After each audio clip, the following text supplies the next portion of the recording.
এবার এই যে বসে আছি এখনো ট্রেন ছাড়েনি, আলহামদুলিল্লাহ অনেক ভালো লাগছে, এবার এক্সপিরিয়েন্স অনেক বেটার। মানে ট্রেন আসার মানে ওরা আসার আগে ট্রেন এসে স্টেশনে বসে থাকে। সো ইউনূস সরকারকে অনেক ধন্যবাদ যে এত বড় একটা পদক্ষেপ নিচ্ছে।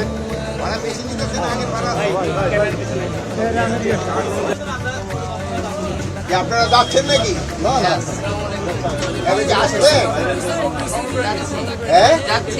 ভাড়া বেশি নিছে তো বলতে পারি না, 700 টাকা নিচে এখন অন্য সময় তুলনায় এখন একটু বেশি। অন্য জন্য বেশি কেন?